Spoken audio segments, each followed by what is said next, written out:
Thank you for your participation in this webinar. The objective of this presentation is to increase awareness and understanding of the Division of Developmental Disabilities, its eligibility criteria, and service coordination. The mission of DD is to improve the lives of Missourians with developmental disabilities through supports and services that foster self-determination. Self-determination has 5 key principles. Freedom, which is the ability to live a meaningful life in one's own community. Authority, which is having meaningful control of one's resources and assets.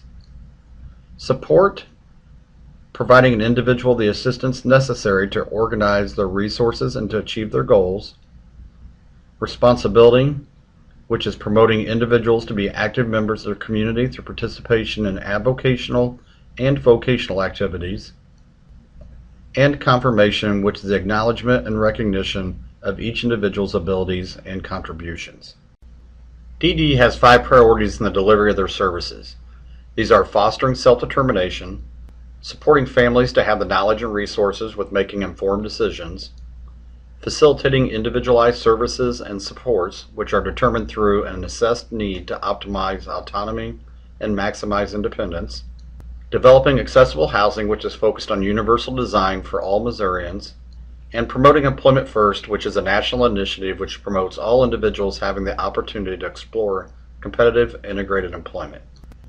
The Division of DD provides administrative design and oversight for several programs.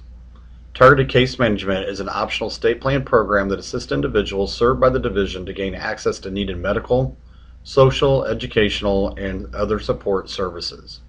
We also administer 5 Medicaid home and community-based waiver programs for individuals with intellectual and developmental disabilities.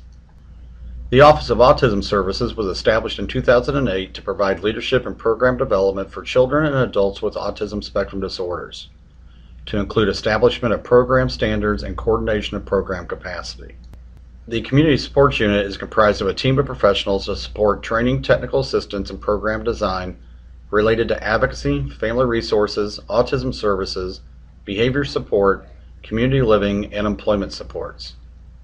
Other programmatic support is provided by a team of professionals related to application and eligibility, service utilization, provider enrollment, fiscal management, and quality enhancement.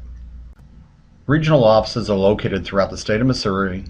Some of the functions of a regional office include completion of intake, as well as referral to other programs and services, completion of eligibility determination, the provision of technical assistance to individuals, their families, and other stakeholder organizations, and to assist with monitoring of support coordination and service provision. This map shows a distribution of each of the regional offices located throughout the state of Missouri, as well as their service delivery area. Regional offices are located in Kansas City, Springfield, Sikeston, Columbia, and St. Louis.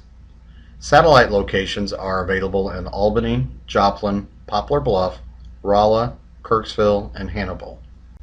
Individuals and family members who are interested in exploring DD services must submit a completed application form to a regional office.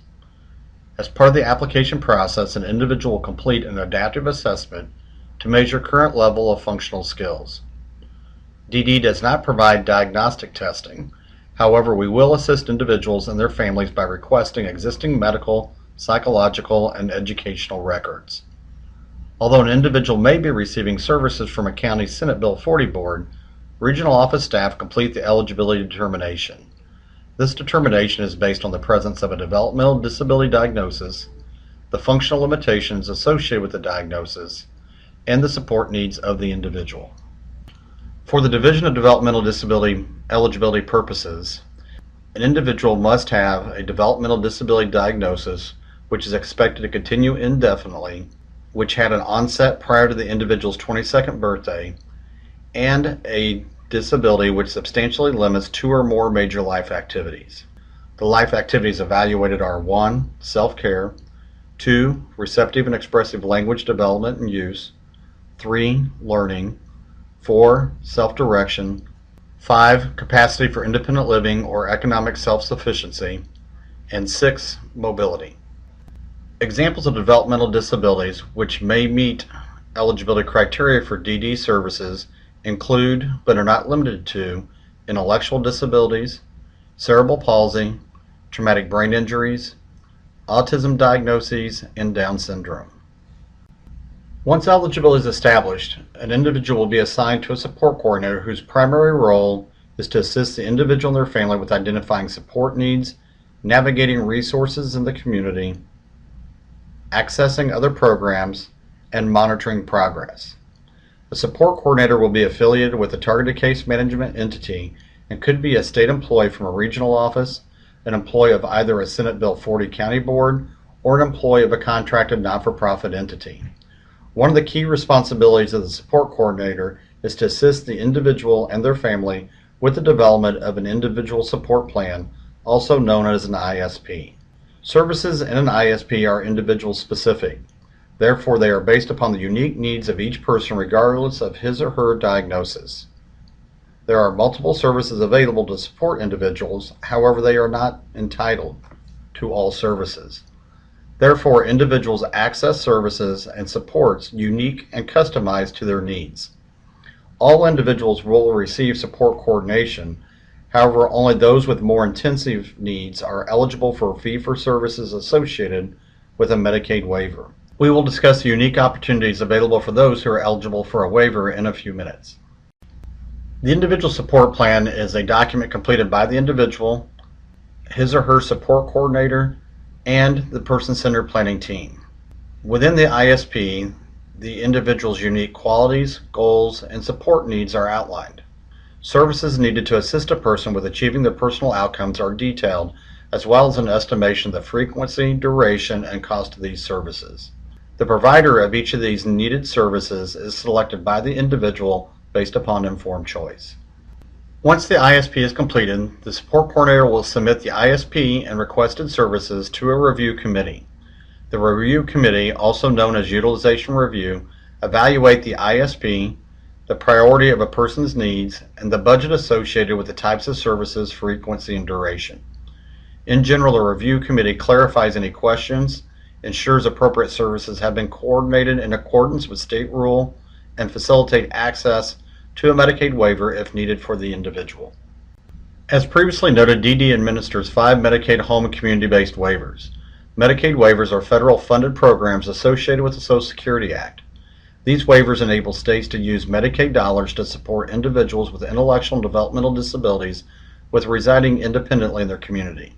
Each state determines the number of individuals they will serve, the services to be covered, and the amount of total statewide expenditures.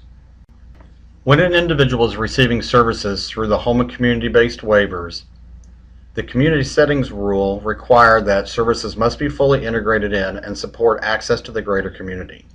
Individuals must be provided opportunities to seek employment and work in competitive integrated settings, engage in community life, and control personal resources. Assurance is required that each individual will receive services in the community to the same degree of access as individuals not receiving Medicaid home and community-based services.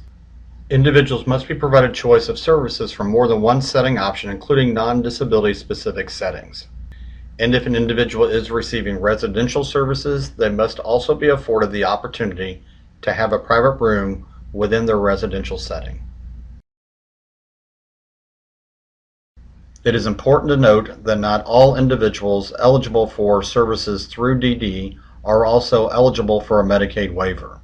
In order to be eligible for one of the Medicaid waivers available through the home and community-based services waivers, an individual must have a more significant developmental disability diagnosis, which creates 3 areas of substantial functional limitations in life activities, and the individual's level of functioning must be one that otherwise would have required services and supports similar to those provided in an intermediate care facility. The provision of the waiver enables the individual to reside in the community as opposed to being placed into an intermediate care facility. The 5 waivers that are available are the Comprehensive Waiver, Community Support Waiver, Partnership for Hope Waiver, Autism Waiver, and the Missouri Children with Developmental Disabilities Waiver. 4 of the 5 waivers require the individual to be eligible for Medicaid. Those are the Comprehensive, Community Support, Partnership for Hope, and Autism waivers. The type of waiver that an individual is eligible for will be dependent upon their diagnosis and the level of their support need. It is also important to note that each waiver has a different annual budget. This slide lists a few examples of the services that are available through some of the waivers. As previously noted, the type of support and service that an individual is going to receive is based upon their own individualized assessed need.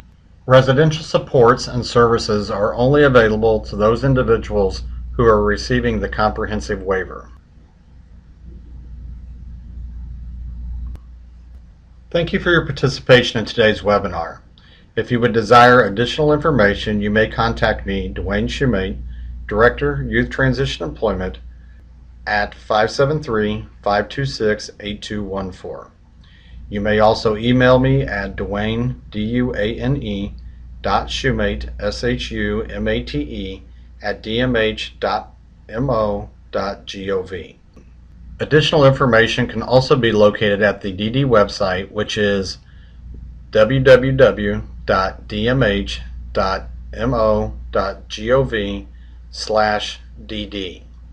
For information specific to youth transition and employment services, you may also visit our website on transition and employment services, which is located at dmh.mo.gov/DD/PROGS/employment.html. Thank you again for your participation in this webinar.